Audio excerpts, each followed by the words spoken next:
안녕하세요. MBC 뉴스투데이입니다. 연일 폭염이 이어지면서 도내 일부 학교들이 단축 수업에 들어갔습니다.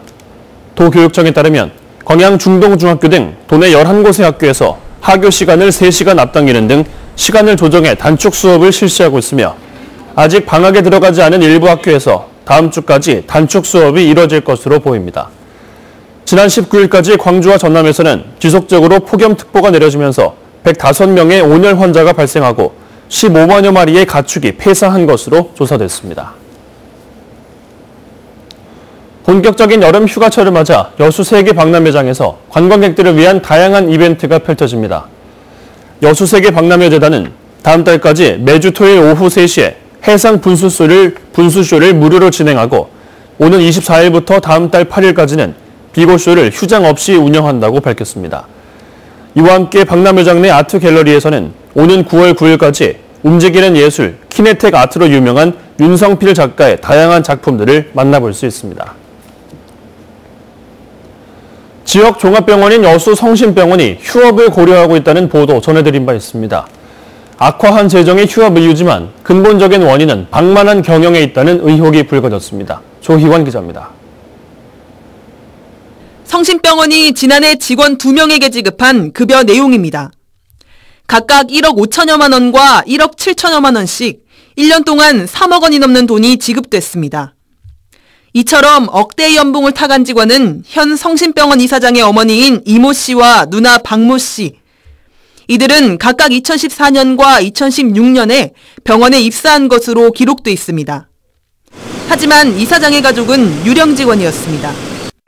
본 적도 없고 주변 사람들도 실질적으로 본 사람이 없습니다. 출근을 하지 않는데도 기본급여는 물론 연장근로수당과 성과급, 중식비 등 다양한 명목으로 매달 수천만 원의 급여가 지급됐습니다. 심지어 개인재산세나 증여세도 병원 재정으로 납부하며 병원 수입을 가족의 쌈짓돈처럼 사용했다는 의혹도 불거졌습니다. 직원 임금이 체납되고 재정 여건이 급격하게 악화하기 시작한 올해 초에도 이사장 가족 명의의 통장에는 수천만 원이 입금됐습니다. 병원 사정을 잘 아는 관계자는 전 이사장의 아들인 현 이사장이 경영을 맡게 된 2014년부터 이 같은 일이 불거졌다고 밝혔습니다.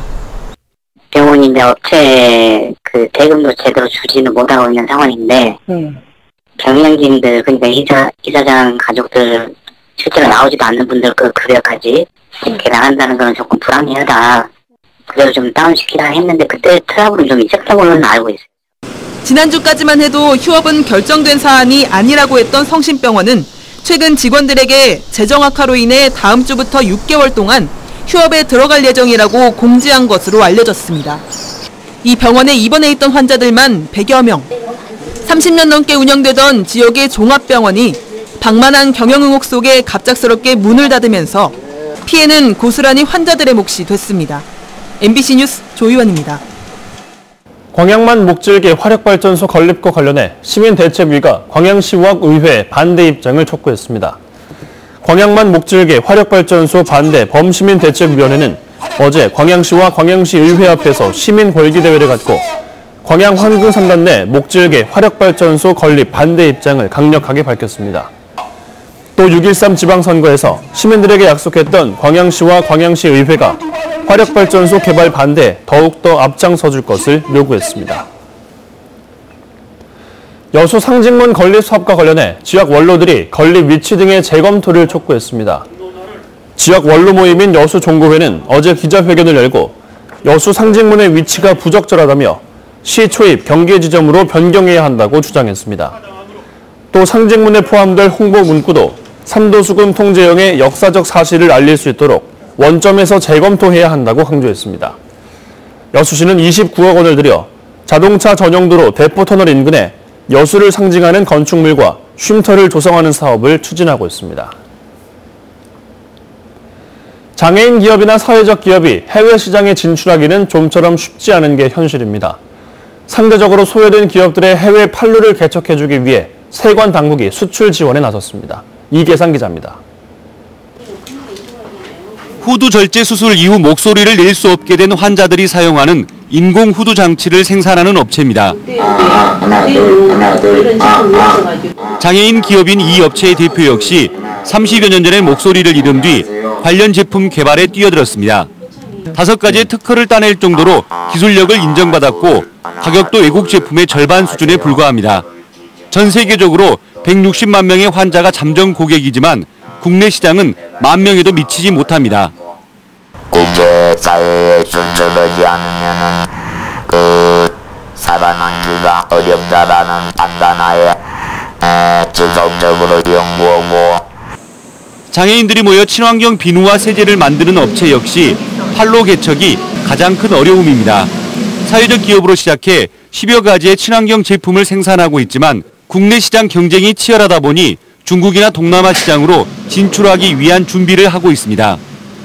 광주 전남 지역에서 장애인 기업이나 사회적 기업은 500여 곳에 이르고 있습니다. 광주 본부 세관은 이 가운데 30개 안팎의 기업이 해외 진출을 할 수 있도록 적극적인 지원을 하고 있습니다. 원산지 증명서 발급과 수출 서류 간소화 등 수출 준비부터 FTA 활용에 이르기까지 기업별 맞춤형 서비스를 제공하는 것입니다. 그 업체가 중복해서 컨설팅 받을 필요도 없고 그다음에 필요한 부분들은 유관기관의 협조를 저희가 안내를 해서 받을 수 있도록 그렇게 지금 진행하고 있습니다. 유통망이 상대적으로 취약한 기업들이 제품 수출의 꿈을 이루어 도약의 발판을 마련할 수 있을지 주목됩니다.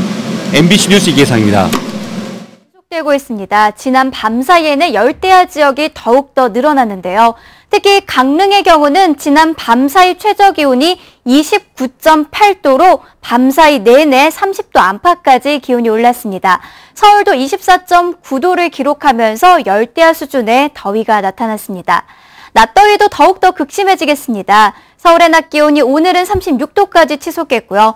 광주 37도, 대구는 38도까지 오르겠습니다. 여기에 태풍 열기까지 더해지면서 더위 불쾌감도 무척 심할 전망입니다. 현재 해안과 제주도 곳곳으로는 안개가 짙게 끼어 있고요. 강화의 가시거리는 110m에 불과할 정도입니다. 10호 태풍 암필은 내일과 모레 사이 중국 상하이 부근을 근접할 것으로 예상되고 있는데요.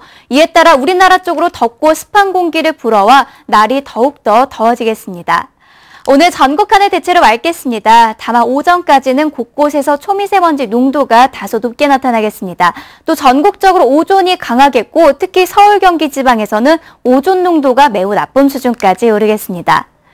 현재 서울의 기온은 25.3도, 강릉은 30.5도까지 올라 있고요. 부산이나 광주 등지도 벌써 27도를 웃돌고 있습니다.